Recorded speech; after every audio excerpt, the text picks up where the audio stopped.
You remember last Monday I talked to you about the three realms of prayer.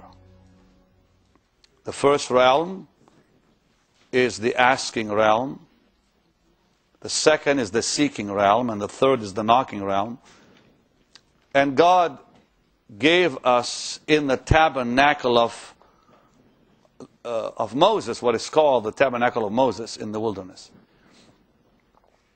a pattern into his presence. We entered into the presence of Jesus, and there are no shortcuts.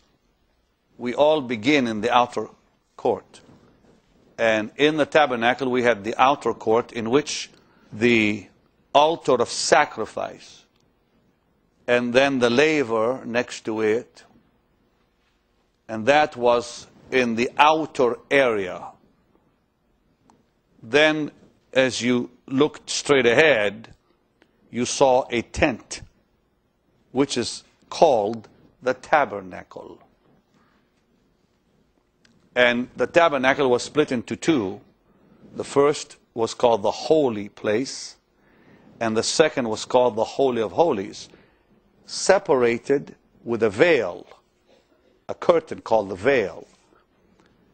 There was a curtain that you had to go through to enter into the holy place, and there was a second veil, a second curtain called the veil, that the high priest would go only into that area once a year.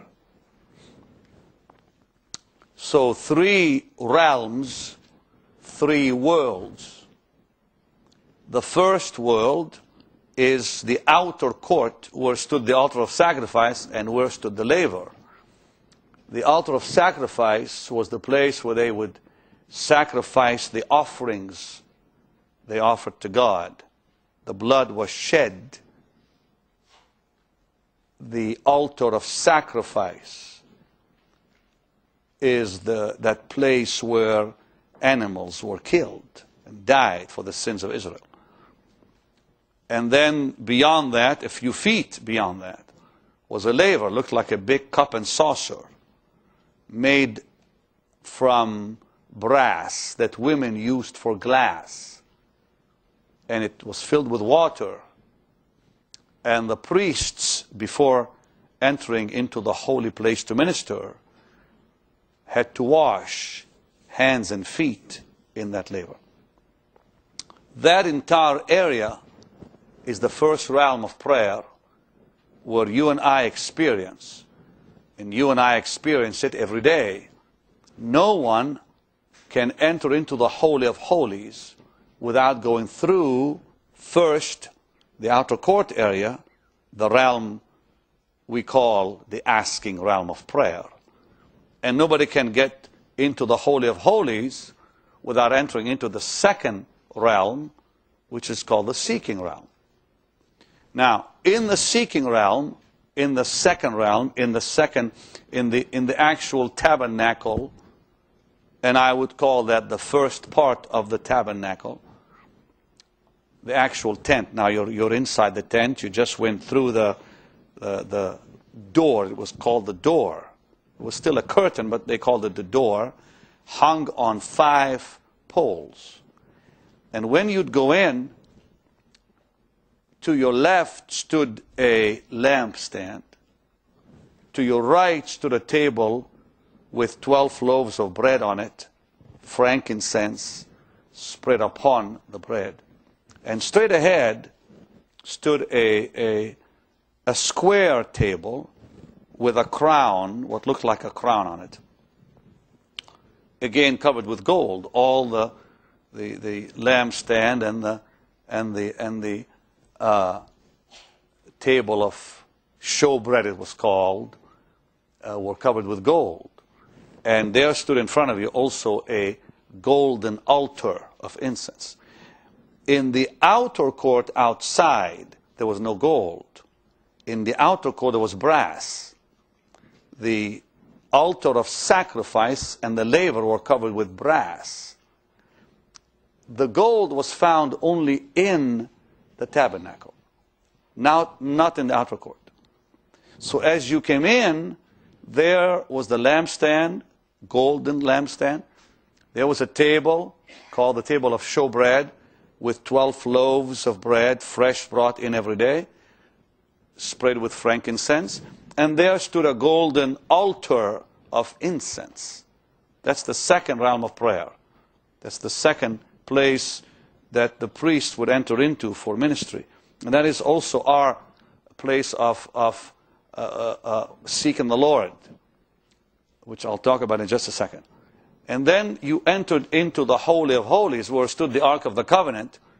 And there it was a very small space, much smaller than the first portion of the tabernacle. And there stood the Ark of the Covenant, and the Ark was covered with a mercy seat. It was called basically the cover of the Ark. And on this mercy seat, it looked like a square crown, long square crown. 2 cherubs were on top, their wings nearly touching each other as they bowed, looking at the mercy seat. Now, that is the most holy place.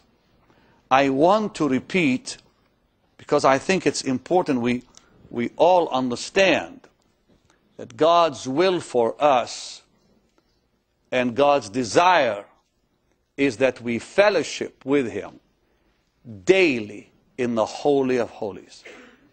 When we do not, our lives will wither away. The reason Christians cannot experience the abundance of God's presence is because they neglect the Holy of Holies. The Holy of Holies is our destination daily. Daily. But we all must begin in the outer court, where there's brass. There's no divinity. There's no presence of God out there. There are sacrifices that must be made out there. The Word of God must cleanse us and purify our minds out there. And like I said last Monday, that is the place where we come into the presence of God. We enter into His court, but not yet into His presence. We enter into His court, and that first realm is where the flesh is still in control. This is where our minds will wander. This is where our stomach will get hungry. This is where distraction is a reality. This is where we repeat ourselves with forgive me and bless me and keep me and bless my mother, my father, and my family. That's the realm of repetition. It's also there the enemy can still attack you. It's still there he can attack your mind. It's still there where corrupt thoughts can occupy your mind. You can actually be in the outer court with corrupt thoughts attacking your own mind. This is where the flesh must be crucified. You cannot crucify the flesh in the holy place. It has to be crucified outside. Death, it's the place of the, remember, the altar of sacrifice is outside. We have to lay our lives on the altar of sacrifice.